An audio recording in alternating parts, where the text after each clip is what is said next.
Hello and welcome to Achievers Hive dear learners of IGNOU MS psychology easy note second paper का explanation चल रहा है first year के लिए। और आज हम आ चुके हैं एमपीसी 002 के सेकंड पोर्शन पर, सेकंड वीडियो पर इस सीरीज़ के, जिसमें प्रीनेटल डेवलपमेंट के आगे हम बात करेंगे। पेज नंबर 10 पर हम हैं। तो इससे प्रीवियस सभी टॉपिक्स को आपने फर्स्ट वीडियो में कवर किया था। आई एम श्योर आप वो वीडियो ज़रूर देख कर आए होंगे, क्योंकि यहाँ से तो आप स्टार्ट नहीं कर रहे होंगे, आप फर्स्ट पार्ट से ही बिगिन करके चल रहे होंगे। तो आज हम पढ़ेंगे प्रीनेटल डेवलपमेंट के बारे में। और प्रीनेटल का डेवलपमेंट जो होता है वो 9 मंथ्स का एक पीरियड होता है। उसके अंदर होने वाले डेवलपमेंट में हम अंडरस्टैंड करेंगे कि कैसे जो है एक बच्चा कंसेप्शन के बाद फिर दुनिया में आ जाता है, और उसके अलावा जब वो दुनिया में आ जाता है, इन्फेंसी का जो पीरियड उसका शुरू हो जाता है, उसके भी पार्ट को इसी वीडियो में हम कवर करेंगे, क्योंकि प्रीनेटल एक छोटा पोर्शन है। तो instead of just taking this only one portion, I am going to take 2 different portions in this.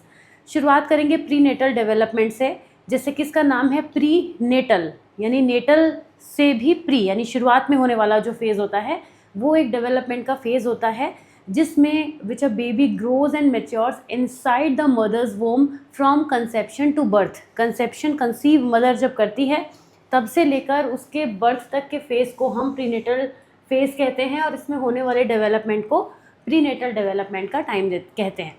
It begins when a sperm fertilizes an egg, forming a single cell that rapidly divides and develops into complex tissues and organs। और इस तरीके से conception का process complete हो जाता है।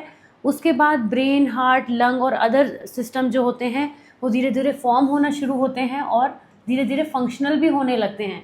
बच्चा दुनिया में आने से पहले ही उसकी बॉडी की फंक्शनिंग शुरू हो चुकी होती है, इसीलिए इस फेज़ में हम डेवलपमेंट की बात भी करते हैं।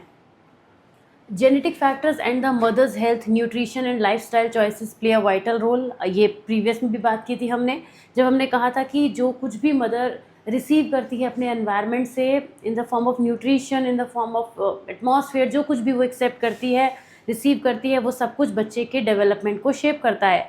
Exposure to harmful substances, infections और stress can negatively impact the baby's growth.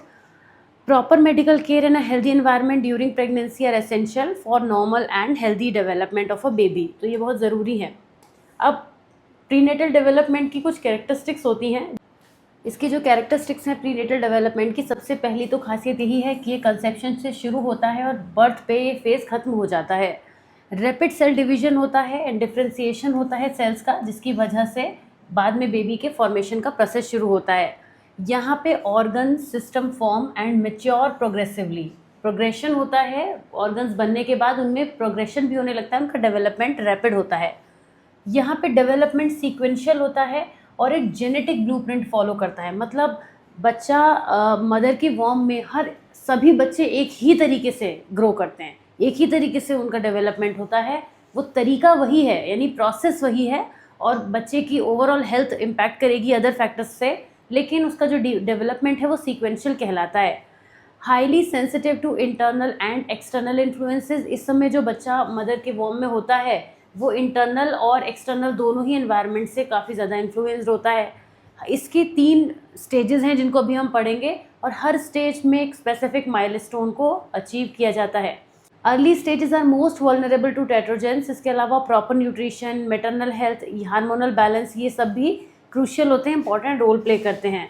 और इस टाइम पर influences post natal health and development, ये जो फेज़ होता है इसके आगे मदर और बच्चे दोनों की हेल्थ और डेवलपमेंट कैसा रहेगा उसका भी यहाँ से एक डिसीजन होता है। और ख़ास तौर से बच्चे की बात करें तो ज़्यादा, क्योंकि मदर्स तो रेडी होती हैं अपनी बॉडी में होने वाले चेंजेस के लिए, या जो कुछ भी उनको पोस्ट इस प्रेगनेंसी में फेस करना होता है, लेकिन बच्चा दुनिया में आता है, उसकी शुरुआत हो रही होती है नए तौर पर। इसके पीरियड्स को 3 पार्ट में डिवाइड किया गया है, ये पिक्चर के थ्रू भी हम देख सकते हैं। ये इस तरीके से बच्चा जो है वो ग्रो करता है, ग्रो तो करता ही है, डेवलपमेंट भी होता है उसका। बच्चा सबसे पहले 0 to 2 वीक्स में हमें कुछ नज़र नहीं आता, जब जर्मिनल का फेज़ होता है। इस टाइम पर कुछ ट्रेस भी नहीं किया जाता है, हालांकि डॉक्टर्स अपने तरीके से चीज़ों को आइडेंटिफाई करते हैं, बट जनरली आप एक्सपीरियंस नहीं कर पाते, मदर एक्सपीरियंस नहीं कर पाती। देन एम्ब्रॉयनिक का जो फेज़ होता है, यहाँ पे 3 to 8 वीक्स प्रेगनेंसी के जो होते हैं उनमें इस तरह की शेप बच्चे की डेवलप होनी शुरू हो जाती है। यहाँ पे आप देख सकते हैं ब्रेन का डेवलपमेंट भी होने लगता है। 9 वीक से लेकर बर्थ तक का जो फेज़ है वो फीटल कहलाता है, और इस फेज़ में भी बच्चे का डेवलपमेंट होता है और बहुत ही तेज़ी से होता है। एक तरीके से प्रॉपर शेप ले चुका होता है यहाँ पे बच्चा, और यहाँ पे आप देख रहे हैं कि उसकी शेप इनकम्प्लीट होती है। तो ये एक सीक्वेंशियल वे में यहाँ से चीज़ें चलती हैं।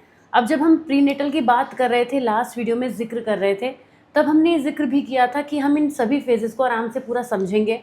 तो अभी हम यहाँ पे समझेंगे। सबसे पहले हमारे सामने है जर्मिनल पीरियड, यानी कंसीव करने का प्रोसेस से लेकर अब बच्चे का जब मदर कंसीव कर लेती है तो तब से लेकर जो 2 वीक्स में, शुरू के 2 वीक्स में बच्चे के जो भी डेवलपमेंट होता है वो फेज़ या वो पीरियड जर्मिनल पीरियड कहलाता है। वैसे भी जर्मिनेशन का क्या मतलब होता है आप जानते हैं ना, जब जर्मिनेशन का प्रोसेस होता है तो बीज बोना एक तरीके की चीज़ हो गई, वही चीज़ है यहाँ पे। तो होता क्या है कि this stage begins with fertilisation. सबसे पहले कंसेप्शन का प्रोसेस होता है। फर्टिलाइजेशन में एग्जैक्टली क्या होता है, जो स्पर्म और एग होते हैं वो एक जाइगोट फॉर्म करते हैं और उसका रैपिड सेल डिवीज़न होता है जाइगोट का, और वो फैलोपियन ट्यूब में पहुंचता है और वहाँ से एक कंप्लीट कहना चाहिए, जो हम यहाँ पे जर्मिनेशन बोल रहे हैं ना, वो जर्मिनेशन यहाँ पर होता है। और जब जर्मिनेशन का प्रोसेस हो जाता है तब कहीं जाके इस पीरियड का एंड होता है, जिसको हम जर्मिनल पीरियड कहते हैं। ये जो फेज़ है वो काफ़ी क्रिटिकल होता है और ये एक तरीके से डेवलपमेंट का ग्राउंड वर्क प्रोवाइड कराता है। मतलब शुरुआत ही यहाँ से होती है ना। जैसे एक बीज का अंकुरित होना, फूटना, उसमें से प्लांट का निकलना, वही प्रोसेस यहाँ पे जर्मिनल पीरियड की तरह से आप कंपेयर करके समझ सकते हैं, क्योंकि उस प्रोसेस को अपनी आंखों से अपने सामने से होते हुए देखा है, इसलिए वहाँ से कंपेयर करना आपको ईजी हो जाएगा। उसके बाद आता है एम्ब्रॉयनिक पीरियड। ये 3 से 8 वीक्स का होता है। इस फेज़ में जो मदर्स को कहा जाता है काफ़ी ज़्यादा अपनी केयर करने के लिए, और ये सबसे बड़ा फेज़ होता है। अगर आप देखें तो ये भी बहुत छोटा सा फेज़ है, और ऊपर वाला फेज़ भी था वो भी 2 वीक्स का ही था, लेकिन ये सबसे लंबा फेज़ होता है और ये सबसे सेंसिटिव स्टेज कही जाती है प्रीनेटल डेवलपमेंट की।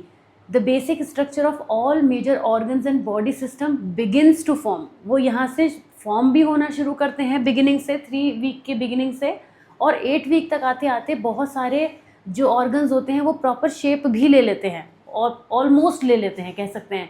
यहाँ पे किन किन बॉडी ऑर्गन्स का डेवलपमेंट होता है, हार्ट, ब्रेन, स्पाइनल कॉर्ड, लिम्बर्ड्स, ये सब जो हैं इस फेज़ में डेवलप होते हैं।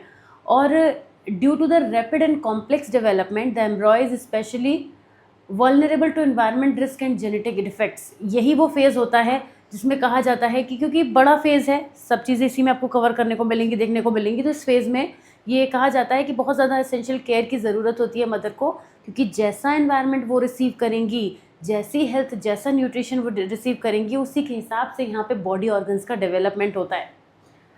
फिटल पीरियड, ये जो है वो 9 वीक से बर्थ का होता है। ये पीरियड ख़त्म होता है तब जब बच्चा दुनिया में आ जाता है, डिलीवरी हो जाती है मदर की। This period is characterised by the continued growth and maturation of organs. अब यहाँ पे शेप तो ले ली थी एम्ब्रॉयनिक पीरियड में, लेकिन वो जो बॉडी के ऑर्गन्स थे बच्चे के, वो और अच्छे तरीके से मेच्योर हो जाते हैं। यहाँ पे फिटस जो होता है उसका वेट गेन कर लेता है, मूवमेंट भी कोऑर्डिनेटेड हो जाता है। तभी तो बच्चा दुनिया में आने के बाद अब देखते हैं ना, वो प्रॉपर उसका पैर भी चल रहे हैं, या वो रो रहा है, या वो हाथ, उसका जो भी जितना भी मूवमेंट होता है, हालांकि बहुत बेसिक होता है बिगिनिंग में, लेकिन जितना भी होता है वो क्लियर होता है। उसमें कोई आपको ऐसा नहीं लगेगा देख के कि हाँ अब कुछ और होना है तब कुछ और होगा। वो जो उस मोमेंट पर वो मूवमेंट बॉडी के कर रहा होता है ना, वो क्लियरली आपको अंडरस्टैंड कर मिलते हैं।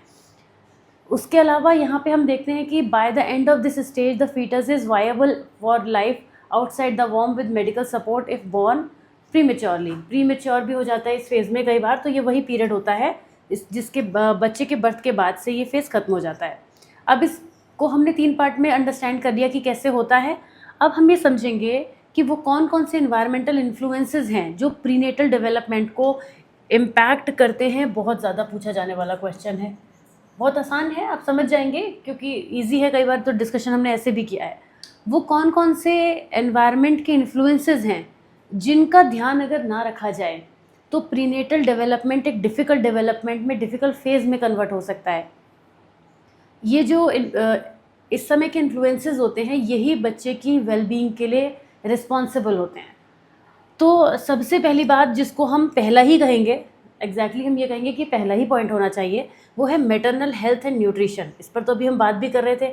आप सब जानते हैं कि मदर की जो हेल्थ है वो डायरेक्टली इम्पैक्ट करेगी बच्चे की हेल्थ को। तो मदर की हेल्थ का अच्छा होना बहुत ज़रूरी है, उन्हें प्रॉपर न्यूट्रिशन मिलना बहुत ज़रूरी है। जितनी अच्छी उनकी फिजिकल हेल्थ रहेगी उतना ही well balance diet supports proper organ formation and overall development.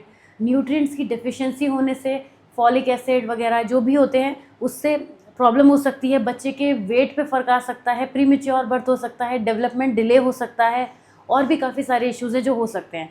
तो ये जो फेज़ होता है प्रेगनेंसी का, जो मदर्स होती हैं ऑफ कोर्स वो अपना भी ध्यान रखती हैं अपने एंड से, और इसके अलावा जो कुछ भी उनको मेडिकेशंस रिक्वायर्ड है, टाइम टू टाइम डॉक्टर के पास विजिट्स जाना, और इसके अलावा डॉक्टर्स भी जो हैं वो टाइम टू टाइम उनको बुलाते हैं उनके प्रॉपर केयर के लिए या फिर देखभाल के लिए, कैसे कैसे क्या क्या चीज़ें होनी चाहिए, किस टाइम पर कौन सा उनको सप्लीमेंट चाहिए या क्या उनकी बॉडी में ग्रोथ या डेफिशिएंसी हो रही है, ये चेक करने के लिए।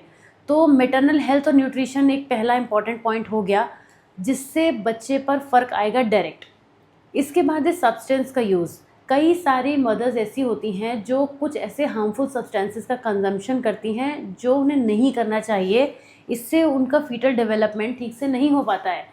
Alcohol intake can lead to foetal alcohol spectrum disorder. अब ये प्रॉब्लम्स आगे चल के बच्चे में दिखती हैं, उस वक्त तो नहीं पता चलता, उस वक्त तो नहीं मालूम होगा क्योंकि बच्चा तो वहाँ पे कुछ बिहेव कर नहीं रहा है, लेकिन आगे चल के जब बच्चों में कुछ कॉग्निटिव, बिहेवियरल, फिजिकल इम्पेयरमेंट्स देखने को मिलते हैं और उनको ट्रेस किया जाता है, जेनेटिकली पता चलता है कि ये उस वजह से तब ऐसे रीज़न बने थे, तो इन सब चीज़ों को अवॉइड करना एक बहुत इंपॉर्टेंट पॉइंट है उस टाइम पर, जिसकी वजह से जो न्यू बॉर्न है उनमें वो सिम्टम्स ना देखने को मिलें या बड़े होकर भी वो प्रॉब्लम ना हो।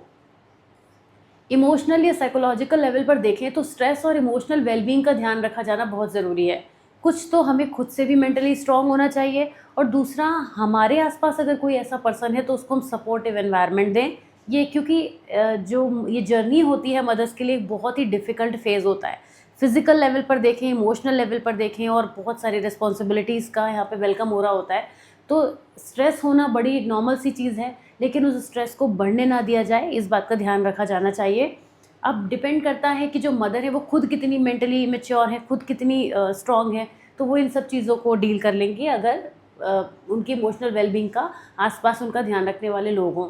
अगर एंग्जाइटी बहुत ज़्यादा है, डिप्रेस बहुत ज़्यादा रह रहे हैं, तो उसका डायरेक्ट इम्पैक्ट बच्चे पर आएगा। बच्चा दुनिया में आते ही डिप्रेशन में नहीं चला जाएगा, लेकिन ऑफ कोर्स वो एक टाइम के बाद उसके अंदर वो सिम्टम्स देखने को मिलेंगे, तो इस चीज़ का भी हमें यहाँ पे ध्यान रखना होता है, ये भी एक फैक्टर है। एनवायरनमेंट में बहुत सारे टॉक्सिन्स भी होते हैं, बहुत सारे पॉल्यूटेंट्स भी होते हैं जिनका फ़र्क पड़ता है, तो उन टॉक्सिन्स को कोशिश की जाए कि जितना मिनिमाइज़ किया जा सके। Minimising exposure to such harmful agents is essential during pregnancy. ये उनकी फ़िज़िकल ग्रोथ के लिए, ये मदर के लिए भी ज़रूरी है, सब कुछ बच्चे के लिए ही नहीं है, ये मदर के लिए भी ज़रूरी है। मदर के लिए और उसके बच्चे के लिए, दोनों के लिए एनवायरमेंटल टॉक्सिन से उनको दूर रखा जाना बहुत ज़रूरी है। फिर मेडिकेशंस की बात करें तो ये सभी मदर्स ये बात जानती हैं कि वो कोई भी मेडिसिन्स नहीं ले सकती। जैसे नॉर्मल हम लोग मेडिसिन्स अपने ले लेते हैं किसी प्रॉब्लम में होने पर, हमें लगता है कि हाँ ये मेडिसिन हम ले सकते हैं, लेकिन not all medications are safe during pregnancy. तो कुछ प्रिस्क्रिप्शंस का ध्यान रखते हुए, और सभी कोई भी ड्रग्स उठा के ले लेने से, कोई भी मेडिसिन लेने से भी उसका हार्मफुल इफेक्ट हो सकता है। तो ये भी एक है जो कि ये भी एक एनवायरमेंटल फैक्टर हो सकता है जो कि बच्चे और मदर दोनों की हेल्थ और हेल्थ केयर पर इम्पैक्ट डाले। तो ये वो फैक्टर्स हैं जो प्रीनेटल डेवलपमेंट में अपना रोल प्ले करते हैं। इस प्रीनेटल डेवलपमेंट में यही 2 टॉपिक्स हैं अगर एग्ज़ाम्स में आते हैं, जिसके आगे मैंने मार्क किया था कि इंपॉर्टेंट है, काफ़ी पूछा जाता है रिपीटेडली, 10 मार्कर में कॉन्टीन्यूअस आता है, क्योंकि प्रीनेटल से और कोई क्वेश्चन बनता नहीं है। क्या बनेगा? प्रीनेटल का फेजेस की तो बात आएगी, स्टेजेस आएगी, तो वो भी आपने समझ लिया है, और उसमें होने वाले इन्फ्लुएंसेस, तो यही 2 हैं जिनमें से एक स्टेजेस वाला और इन्फ्लुएंसेस वाला दोनों ही क्वेश्चन जो है वो कंबाइन होकर या तो फिर अलग अलग भी 10 मार्कर में आ जाते हैं। इसके बाद अब बच्चा दुनिया में आ चुका है और हम इन्फेंसी से अब स्टार्ट करेंगे, इसको हम कवर करेंगे जैसे मैंने आपको बताया था आज के ही वीडियो में। अब इन्फेंसी का पीरियड कौन सा होता है? आपको पता है कि जो इन्फेंसी का पीरियड है वो बर्थ से अराउंड 2 साल तक चलता है, और सबसे ज़्यादा क्रिटिकल पीरियड माना जाता है ह्यूमन डेवलपमेंट का, क्योंकि यहाँ पे ग्रोथ बहुत ही रैपिड होती है, फिजिकल, कॉग्निटिव, इमोशनल, सोशल। अब बच्चा दुनिया में आ गया है तो उसमें सभी चीज़ें ऑब्जर्वेशन में आने लगती हैं, सभी चीज़ नोटिस में आने लगती हैं कि बच्चे के अंदर किस किस तरीके की ग्रोथ हमें देखने को मिल रही है। ये जो स्टेज है, infants develop motor skill, begin forming attachment, हर लेवल पर आप देखेंगे, कॉग्निटिव लेवल पर, इमोशनल लेवल पर, छोटे छोटे लेवल पर। जैसे अटैचमेंट एक बहुत छोटा सा पॉइंट है, हमें लगेगा बच्चा अटैच हो जाता है। आप देखते हैं ना, बच्चा मदर की गोद में है तो वही सेफ़ है, उसके अलावा कहीं जाना नहीं चाहता, तो वो उसके सोशल डेवलपमेंट का पार्ट होता है, इमोशनल का भी पार्ट होता है। तो इस तरीके से हमें एक इन्फेंट में बहुत सारे चीज़ें नज़र आती हैं। इन्फेंसी में ये देखिए, जो बच्चा है कहाँ जब दुनिया में आता है तो बहुत छोटा सा होता है बर्थ के टाइम पर, और जब वो 12 मंथ्स तक का हो जाता है या 2 साल का भी हो जाता है तो काफ़ी ग्रो कर चुका होता है, फिजिकली तो काफ़ी ग्रो कर चुका होता है। तो हम ये देखते हैं कि उसकी ग्रोथ में काफ़ी सारे फिजिकल चेंजेस हमें देखने को मिलते हैं, लेकिन डेवलपमेंट में हम देखते हैं वो काफ़ी सारे मोटर स्किल्स को, कॉग्निटिव सोशल स्किल्स को धीरे धीरे एक्वायर कर रहा होता है। तो इस तरीके से उसका इन्फेंसी में हम डेवलपमेंट नोटिस करते हैं। इन्फेंसी की कैरेक्टरिस्टिक्स क्या है? अब कैरेक्टरिस्टिक्स में काफ़ी बातें निकल आएंगी, और ये कैरेक्टरिस्टिक्स बेहतर तब समझ में आ सकती हैं जब आप पूरा ही इन्फेंसी का पीरियड समझ लें। जब आपने उसको सब कुछ समझ लिया तो उसकी कैरेक्टरिस्टिक्स लिखना तो फिर बड़ी बात है नहीं। लेकिन अच्छा, मैं इसको आगे बढ़ने से पहले एक चीज़ और नोटिस करना चाहती हूँ। हर एक जो स्टेज है उसकी कैरेक्टरिस्टिक्स को मैंने अलग से जोड़ा है। ये कैरेक्टरिस्टिक्स अलग से पूछी नहीं जाएंगी, बट ये इंट्रोडक्शन का काम करेंगी, और आप अपने कंटेंट को इंक्रीज़ करने में इसकी हेल्प लेंगे, और इसके अलावा इन कैरेक्टरिस्टिक्स की हेल्प से आपको एक ओवरव्यू भी मिल जाएगा। तो ये मैंने इंटेंशनली हर एक टॉपिक में इस बार ऐड किया है, चाहे एग्ज़ाम में आए ना आए, पूछा जाए ना जाए, आपको पढ़ना है जिससे आपकी समझ डेवलप हो। आपका भी डेवलपमेंट करना ज़रूरी है इस टॉपिक के टुवर्ड्स। तो यहाँ पे इन्फेंसी की जब हम कैरेक्टरिस्टिक्स की बात करते हैं तो आपको एक चीज़ साफ नज़र आ रही है। अगर ये कैरेक्टरिस्टिक्स पर आप ध्यान देंगे ना तो इनसे ही आपको आगे पॉइंटर्स बनाने में हेल्प मिलेगी। यहाँ पे फिजिकल ग्रोथ रैपिड होती है, और ब्रेन का डेवलपमेंट, ब्रेन को हम अलग काउंट करते हैं। वैसे तो ब्रेन भी फिजिकल डेवलपमेंट में ही आता है, लेकिन ब्रेन एक अपने आप में एक इम्पॉर्टेंट ऑर्गन है, बड़ा ऑर्गन है, तो इसलिए उसको अलग से भी समझते हैं। तो फिजिकल ग्रोथ भी रैपिड होती है और ब्रेन का डेवलपमेंट भी फास्ट होता है। बेसिक रिफ्लेक्सेस होते हैं। आपने देखा है बच्चा क्या करता है? सकिंग करता है, ग्रैस्पिंग करता है, रूटिंग करता है। ये सारे जो फेजेस हैं, ये जो सारी एक्टिविटीज़ हैं, वो उसके बेसिक रिफ्लेक्सेस हैं। बहुत बेसिक चीज़ें हैं ये, इसमें आती हैं। बच्चा इमोशनल लेवल पर अटैचमेंट फॉर्म कर लेता है अपने केयर गिवर्स। केयर गिवर्स का मतलब पेरेंट्स भी हो सकते हैं। केयर गिवर्स का मतलब वो नहीं है जो हमने बच्चे के लिए कोई नैनी रखी हुई है या फिर कोई और पर्सन उसको केयर कर रहा है। केयर गिवर्स यानी जो भी पर्सन उसको ज़्यादा अपना अटेंशन देता है, उसके संग बच्चा इमोशनल अटैचमेंट फॉर्म करता है। लैंग्वेज का एक्विजिशन स्टार्ट होता है। एक्विजिशन और डेवलपमेंट में बहुत ही दुनिया भर का अंतर है। एक्विजिशन मतलब जस्ट एक्वायर करना, और डेवलपमेंट इज़ शोइंग कि किसी चीज़ में प्रोग्रेस होती दिख रही है। अभी तो बच्चा दुनिया में आया है, एक्वायर ही करेगा, पहले लेटर्स को बोलना ही सीखेगा, रिपीट करना सीखेगा, वही एक्वायरिंग है। अभी डेवलपमेंट की तरफ नहीं जाएंगे तो वहाँ पे लैंग्वेज का एक्विजिशन होता है यहाँ पे, और कम्युनिकेट भी करना सीखता है बच्चा धीरे धीरे 2 साल तक आते आते। सेंसरी मोटर एक्सप्लोरेशन जो पियाजे की फर्स्ट स्टेज है, आगे डिटेलिंग में पढ़ेंगे। यहाँ पे बच्चा सेंसरी मोटर को एक्सप्लोर करता है, एक्सप्लोरेशन का प्रोसेस होता है, ये तो डिटेलिंग ही करेंगे आगे चल के। उसकी अडल्ट्स पे हाई डिपेंडेंसी होती है सर्वाइवल के लिए। छोटा बच्चा कुछ कर सकता है, 2 साल का बच्चा कुछ नहीं कर सकता, वो किसी काम का नहीं होता। तो इस टाइम पर जो बच्चा है वो उसकी डिपेंडेंसी होती है अपने से बड़ों पर। सोशल स्माइलिंग का ऑनसेट होता है। सोशल स्माइलिंग का मतलब इमोशनली अपने एक्सप्रेशंस को वो रिफ्लेक्ट करना शुरू करता है, और हद से हद वो क्या करता है? स्माइल करता है। आप सोशल लेवल पर उससे क्या करा सकते हैं? अगर आप उसे अच्छे लग गए तो आपको देख के हंस देगा ज़ोर से, आपकी बात अच्छी लग गई, एक्शन अच्छा लग गया, हंस देगा वो ज़ोर से, इससे ज़्यादा कुछ नहीं करता। तो सोशल लेवल पर वो हमें सोशल स्माइलिंग करता हुआ दिखता है। लेकिन इसके अलावा उसमें ट्रस्ट और मिसट्रस्ट की फीलिंग को हम डेवलपमेंट होते हुए देखते हैं। जैसे वो ये ट्रस्ट का, यहाँ पे कोई बहुत बड़े लेवल की ट्रस्ट की बात नहीं हो रही है। ट्रस्ट वर्सेस मिसट्रस्ट का मतलब है कि बच्चे को जब ये एक्सपीरियंस होता है, फील होता है कि हाँ मैं इसके साथ सेफ हूँ, तो उसको वो ट्रस्ट की कैटेगरी में डालता है। अब वो एग्जैक्टली नहीं जानता होता है कि ये ट्रस्ट की बात चल रही है, पर हाँ समझा ऐसे ही जाएगा इसको। अब आते हैं hazards and major adjustment during infancy. इसमें इसके अंदर कई टॉपिक हैं, मुझे तो ब्रेक ले लेके आपको पढ़ाना ही है, तो मैं उसी स्पीड में चलूँगी।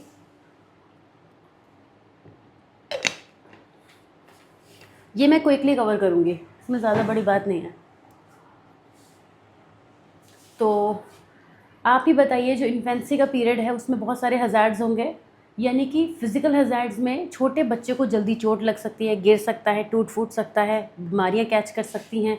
तो फिज़िकल लेवल पर उसकी इम्यूनिटी, क्योंकि अभी इतना अच्छा डेवलपमेंट थोड़ी ना हुआ होता है फिज़िकली, तो यहाँ पे वो इलनेस से काफ़ी वल्नरेबल होता है, और किसी भी तरीके का डिफेक्ट्स या किसी भी तरीके की प्रॉब्लम उसके अंदर, बच्चे के अंदर फिज़िकल लेवल पर डेवलप हो सकती है।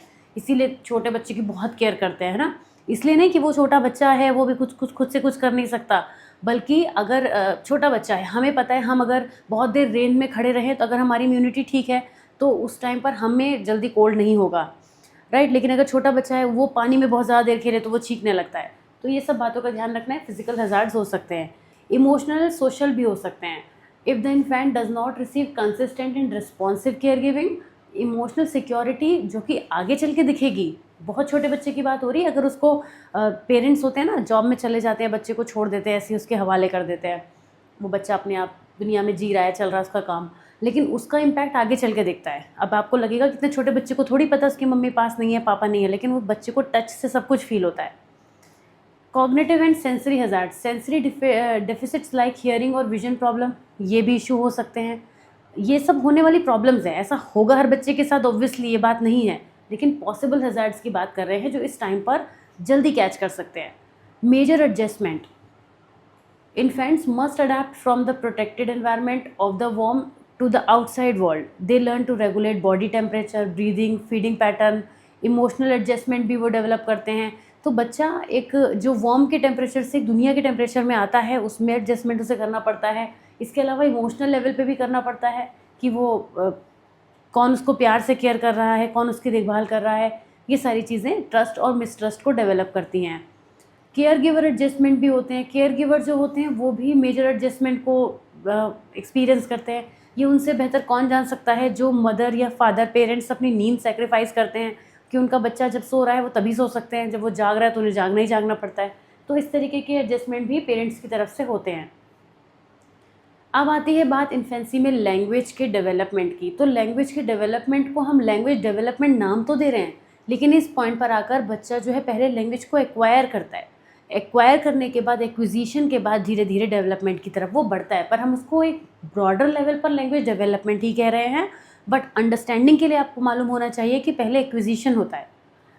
तो ये एक रिमार्केबल एंड कॉम्प्लेक्स प्रोसेस है जो कि बर्थ के साथ शुरू हो जाता है। Infants are born with the capacity to learn language and their early experiences play a critical role in shaping their communication abilities. Language का डेवलपमेंट कई स्टेजेस में होता है, यानी छोटा बच्चा जो होता है वो सिर्फ पहले रोता है, वहाँ से आपको उसका साउंड सुनाई देता है, फिर वो कूइंग भी करता है, बैबलिंग भी करता है, धीरे धीरे उसके जो फर्स्ट वर्ड की तरफ आता है, सेंटेंसेस की तरफ जाता है। अब लैंग्वेज के लिए प्रीनेटल और अर्ली सेंसिटिविटी क्या हो सकती है? रिसर्च ये कहती है कि लैंग्वेज का जो डेवलपमेंट है वो वॉर्म से स्टार्ट होता है। थर्ड ट्राइमेस्टर जो आपने लास्ट में पढ़ा था ना, 8 मंथ से लेके जो बच्चे के दुनिया में आने का टाइम था। Fetuses can hear and respond to sounds, particularly the rhythm and melody to their mother's voice. ये माना जाता है, रिसर्च में चीज़ निकली है कि फीटस में जो बच्चा है वो मदर की वॉइस को फील कर सकता है, एक्सपीरियंस कर सकता है। और बर्थ के बाद न्यूबॉर्न जो होते हैं वो लोगों के साउंड्स के बीच में डिफ्रेंशिएट कर लेते हैं। ये उनकी कैपेबिलिटी होती है कि उन्हें पता होता है कि ये जो डिफरेंट साउंड्स हैं वो अलग अलग साउंड किस तरीके के हैं। आप देखिए छोटा बच्चा है ना, वो किसी साउंड पर तो बहुत अच्छे से रिएक्ट करता है, पर किसी साउंड पे वो घबरा जाता है, डर जाता है। अगर कोई क्रैकर का साउंड है तो वो घबरा जाएगा, लेकिन वही मदर का साउंड है तो वो उस पर अच्छा रिएक्ट करेगा। तो ये टेंडेंसी उनके अंदर होती है। बच्चा जब दुनिया में आता है तब से लेकर 12 मंथ तक उसकी जो लैंग्वेज का एक्विजिशन हो रहा होता है वो प्री लिंग्विस्टिक स्टेज कहलाती है, जिसमें 2 फीचर हम सबसे ज़्यादा देखते हैं, जिससे हम कूइंग और बैबलिंग कहते हैं। इनके नाम भी आपको पता होने चाहिए, मतलब मालूम होना चाहिए कि इनमें होता क्या है। कूइंग में बस जिससे होता है ना, कोयल कू करती है, वही बच्चा भी कू करता है, उसी को कूइंग कहते हैं। वो साउंड्स निकालते हैं बच्चे। ये जो हमें फेज़ है देखने को मिलता है बिगिनिंग में, और 4 से 6 मंथ के बाद बच्चे बैबलिंग की तरफ आ जाते हैं, जहाँ पर वो जो साउंड निकालते हैं उसको रिपीट करने लगते हैं। जैसे अगर वो ब बोल रहे हैं तो उसको ब बोलेंगे। बहुत क्लियर नहीं होता, ये बहुत ही मुश्किल से आइडेंटिफाई हो पाता है, लेकिन ये दोनों चीज़ें प्री लिंग्विस्टिक स्टेज में हमें इस फेज़ में देखने को मिलती है। इस पीरियड में infants also engage in joint attention where they follow an adult gaze और point which is essential for word learning. 9 से 12 मंथ्स तक आते आते बच्चे दूसरों को जेस्चर्स को ऑब्जर्व करते हैं। जॉइंट अटेंशन का मतलब हो गया कि दूसरों को देख कर बस देखना। अभी आप ये मत सोचिए वो देख रहा है तो वैसा रिएक्ट कर देगा, पर वो देख कर अंदर कहीं ना कहीं स्टोर कर रहा है, जो वो धीरे धीरे एक्वायर करने के बाद बाहर निकालेगा। इसके बाद 12 से 18 मंथ्स यानी 1 से 1.5 साल के बीच में बच्चे के अंदर फर्स्ट वर्ड का टेंडेंसी देखने को मिलती है। फर्स्ट वर्ड टेंडेंसी का मतलब होता है जो वोकैब है वो धीरे धीरे बढ़ने लगती है, बच्चे सिंबॉलिक कम्युनिकेशन करने लगते हैं और काफ़ी सारे वर्ड्स आपको बोलते हुए नज़र आएंगे। लेकिन बहुत से बच्चे ऐसे भी होते हैं जो 12 से 18 मंथ्स के बीच में, 1 से 1.5 साल के बीच में उनके अंदर को वो कोई वर्ड नहीं सुनाते, वो चल रहे होते हैं बैबलिंग और कूइंग पर। तो ये हर बच्चे का जो डेवलपमेंट है वो उसके अपने पेस पे चलता है, अपनी स्पीड पे चलता है। तो ये एक्सपेक्ट करना कि नहीं ऐसा ही होना चाहिए, ऐसा भी ज़रूरी नहीं है और वो गलत भी नहीं है। अगर आपको इस फेज़ में कोई बच्चा सिर्फ बैबलिंग और कूइंग करता दिखता है तो that is perfectly all right. जो है वो टाइम फेज़ 6 महीने 8 महीने आगे पीछे हो जाता है, इसमें इट्स ओके, कोई बहुत बड़ा डिफरेंस नहीं आता है। हालांकि अगर उसकी वजह से कुछ और ज़्यादा स्पीच रिलेटेड इशू होने लगे तो वो डेवलपमेंटल डिलेज़ की कैटेगरी में आते हैं और फिर आगे खैर वो डिसऑर्डर की तरफ फिर हम चले जाते हैं, वो मैं भी आपको नहीं लेके जाऊंगी। तो यहाँ पे सिंबॉलिक कम्युनिकेशन जनरली इस फेज़ में देखने को मिलता है। और जब बच्चा 2 साल का होता है, many toddlers experiences a vocab spurt where word learning accelerates rapidly. वो यहाँ पर वर्ड सिंपल सेंटेंसेस बोलने लगते हैं। ये कम होता है अभी आजकल के बच्चों में, नोटिस में हो रहा है ये, लेकिन बच्चे जो हैं 2 साल तक आते आते ठीक ठाक वर्ड्स को बोल पा रहे होते हैं, किसी भी एक वर्ड को क्लियरली बोल पा रहे होते हैं, जिसमें उनके कॉमन वर्ड्स हो गए मम्मा पापा, है ना, इन वर्ड्स को वो बोल पाते हैं। इन्फेंट्स का फिजिकल डेवलपमेंट कैसे होता है, ये तो सबसे इम्पॉर्टेंट चीज़ है। और हाँ, फिर इम्पॉर्टेंट के नाम से याद आया, आपको बता दूँ 10 मार्कर में आता है और बिल्कुल वैसा ही लिख के आना होता है जो पूछा है। मतलब आप इसमें अपनी तरफ से स्टोरीज़ नहीं बना पाएंगे, और स्टोरीज़ तो उसमें कहीं नहीं बना पाएंगे आप, क्योंकि जो डेवलपमेंट है जैसा होता है वैसा ही आप बताएंगे किसी भी स्टेज में। हाँ, कुछ कहानियाँ बनाई जा सकती हैं आके मिडिल एडल्टहुड पे, आके मिडिल लेट एडल्टहुड पे, वहाँ चलेंगी कहानियाँ आपकी, लेकिन वो वहाँ जब तक हम पहुँचेंगे तब बात करेंगे। फिजिकल डेवलपमेंट इन इन्फेंसी कैसे होता है और क्या क्या होता है इसमें। जो फिजिकल डेवलपमेंट होता है इन्फेंट का, वो उसकी पूरी लाइफ का, कह सकते हैं ना आप, एक तरीके से नींव होती है, उस फ्रेमवर्क पे ही वो खड़ा होता है। बचपन में जैसी बच्चे की हेल्थ होगी, फिजिकल हेल्थ होगी, वैसे ही वो आगे चल के उसी तरीके से वो अपने एनवायरनमेंट से इंटरेक्ट करेगा। सबसे पहले साइज़ और वेट में ग्रोथ होती है, काफ़ी अच्छे से होती है। आप एक 0 ईयर्स और एक 12 मंथ्स और 24 मंथ्स के बच्चे में बहुत बहुत डिफरेंस देखते हैं। तो काफ़ी स्पीड से बच्चों की जो है वो हाइट और वेट यहाँ पे बढ़ता है, और फिज़िकल और न्यूरोलॉजिकल मैच्योरेशन दोनों होता है, क्योंकि ब्रेन भी बहुत स्पीड से डेवलप होता है। लेकिन हमने कहा था कि ब्रेन की हम अलग से ही बात करेंगे। तो जो ब्रेन है that undergoes remarkable changes during infancy. 2 साल तक आते आते बच्चे का जो ब्रेन का डेवलपमेंट है वो एक अडल्ट साइज़ का जो 75% होता है उतना हो जाता है। यहाँ पर साइनेप्टिक कनेक्शंस भी फॉर्म हो जाते हैं रैपिड रेट से, और काफ़ी अच्छे तरीके से ब्रेन का development between brain cells communication होने लगता है, अच्छे से ब्रेन का डेवलपमेंट हो जाता है। जैसे आपने बताया 75% तो हो ही जाता है। मोटर डेवलपमेंटल और रिफ्लेक्सेस की बात करें तो जो बर्थ का टाइम होता है वो इन्फेंट्स का वो फेज़ होता है जहाँ पर वो सकिंग, रूटिंग, ग्रैस्पिंग, इन ही एक्शंस को दिखाता है। बेसिक रिफ्लेक्सेस होते हैं उसके, जो उसके सर्वाइवल के लिए ज़रूरी हैं। मतलब अगर बच्चा सकिंग नहीं कर पाएगा तो वो मिल्क फीड कैसे करेगा, तो वो ज़रूरी है। तो ऐसे कुछ रिफ्लेक्सेस के साथ बच्चा दुनिया में आता है और उनको इमीडिएट वो एक्शन में ले आता है। लेकिन जैसे जैसे नर्वस सिस्टम मैच्योर होता है, ये रिफ्लेक्सेस धीरे धीरे ग्रेजुअली क्या होते हैं, वॉलेंटरी एक्शंस में कन्वर्ट होने लगते हैं। मतलब उनकी ज़रूरत है। कुछ ऐसे मोटर डेवलपमेंट होते हैं विच प्रोग्रेसेस इन अ सेफेलोकॉर्डल, यानी हेड से टो की तरफ, ऊपर से नीचे की तरफ को जो प्रोग्रेस होती है डेवलपमेंटल, उसको हम बोलते हैं सेफेलोकॉर्डल। और प्रॉक्सिमो डिस्टल तब होता है जो सेंटर से, यानी बॉडी के बीच से लिम्स की तरफ को बढ़ता है। इस पैटर्न में दोनों ही तरीके से डेवलपमेंट मोटर होता है, जिससे बच्चे कंट्रोल करना सीखते हैं अपनी बॉडी को एक प्रिडिक्टेबल सीक्वेंस में। धीरे धीरे बच्चा जो है वो, आप देखते हैं बच्चा चलने भी लगता है, घुटनों के बल होता है, फिर चलने लगता है, फिर बॉडी मूवमेंट्स आने लगते हैं। तो वो एसेंशियल मोटर डेवलपमेंट में उसके रिफ्लेक्सेस कन्वर्ट होने लगते हैं। इसके अलावा कुछ ग्रॉस मोटर स्किल्स भी होते हैं which involve large muscle group. By 3 months most infant can lift and turn their head. Rolling over typically occurs between 4 to 6 months। गोल गोल घूम जाना, गर्दन को घुमा लेना, ये कुछ ऐसे रिफ्लेक्सेस हैं जो बच्चे के अंदर होते हैं, बहुत ही क्लियरली देख सकते हैं।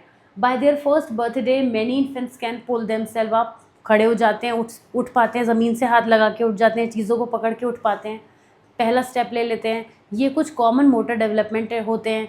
लेकिन कुछ फाइन मोटर स्किल्स भी बच्चे के अंदर हमें देखने को मिलते हैं।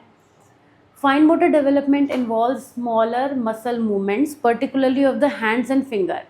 जब बच्चा 9 से 12 मंथ्स के बीच में होता है तो वो अपना पिंसर ग्रास्प कर लेते हैं using the thumb and four finger to pick up small object. बच्चे की छोटी छोटी उंगलियों से जो बच्चा है कुछ चीज़ों को उठा लेना, पिक कर लेना, है ना, मूवमेंट कर लेना चीज़ों को, वो सब कर पाता है। वो उस समय उसके लिए वही फाइन मोटर स्किल है। पहले हम ग्रॉस और फाइन में आगे बढ़े, मैं आपको बता दूं, ग्रॉस मोटर स्किल्स वो मोटर स्किल्स होते हैं जो बेसिक होते हैं, और फाइन होते हैं उन्हीं में जब हम परफेक्शन आ जाता है। जैसे जब बच्चा दुनिया में आता है तो वो उसकी फिंगर मूव करती हैं, ऐसे करके आप देखते हैं बच्चा ऐसे ऐसे हाथ को मूव इजीली कर लेता है, ये हो गया उसका gross motor skill.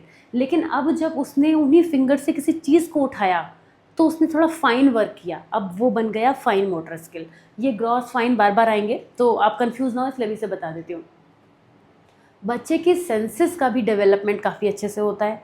Sensory abilities also advance rapidly. Newborn जो होते हैं वो अपने चीज़ों को देख पाते हैं, साउंड को के टुवर्ड रिएक्ट करते हैं, टच के टुवर्ड्स रिएक्ट करते हैं, और अपनी वॉइसेस वगैरह को भी पहचान लेते हैं। अब हम आएंगे psycho social development in infancy, और मैं लूँगी एक छोटा सा ब्रेक, क्योंकि ये एक टॉपिक है, अच्छा है टॉपिक, समझाना है मुझे आपको, और मैं अभी थ्रोट से इतना परफेक्ट नहीं हुई हूँ कि स्पीड में जा सकूँ। तो आराम से ब्रेक लूँगी, 2 मिनट के बाद वापस वीडियो पे रिज्यूम हो जाऊँगी। आप लोगों को तो तुरंत ही मिल जाऊँगी immediately after this break. Alright, तो हम स्टार्ट करते हैं साइको सोशल डेवलपमेंट इन्फेंसी में क्या होता है। साइको सोशल वर्ड जो है वो यहाँ पे 2 कंपोनेंट्स को एक साथ लेकर चलता है बेसिकली, कि सोशल लेवल पर डेवलपमेंट इन्फेंट्स के केस में अगर हम बात करें, और साथ ही साथ उसके जो इमोशनल कंपोनेंट्स हैं, क्योंकि इस समय उस बच्चे की दुनिया इतनी बड़ी नहीं होती है जिसे हम प्रॉपर सोशल डेवलपमेंट का नाम दे दें। इसीलिए हमें यहाँ पे साइको सोशल वर्ड दिया है, क्योंकि जो भी उसके इमोशन एसोसिएट होते हैं with the world around the child, उसके ही साथ कनेक्शन बन के उसका एक्सप्रेशन दिखाई देता है। तो उस टाइम पर साइको सोशल डेवलपमेंट हम नोटिस करते हैं कि इन्फेंट में psycho social development during infancy is a crucial foundation for a child's emotional wellbeing and social functioning. 2 चीज़ें जैसे मैंने आपको बताई कि उसकी जो इमोशनल वेलबींग है और जो सोशल फंक्शनिंग है, उनका जो भी फाउंडेशन होता है वो यहाँ पर डेवलप हो रहा होता है। It involves the infant's evolving sense of self, the ability to express emotions and the formation of secure relationship। और क्या ही बच्चा इस टाइम पर आपको लगता है करेगा, धीरे धीरे उसके अंदर एक सेल्फ का सेंस डेवलप होता है, बहुत बेसिक लेवल पर होता है। अपने इमोशंस को एक्सप्रेस करने की एबिलिटी हर बच्चे में आने लगती है धीरे धीरे, और साथ साथ सिक्योर रिलेशनशिप को फॉर्म करने की एबिलिटी।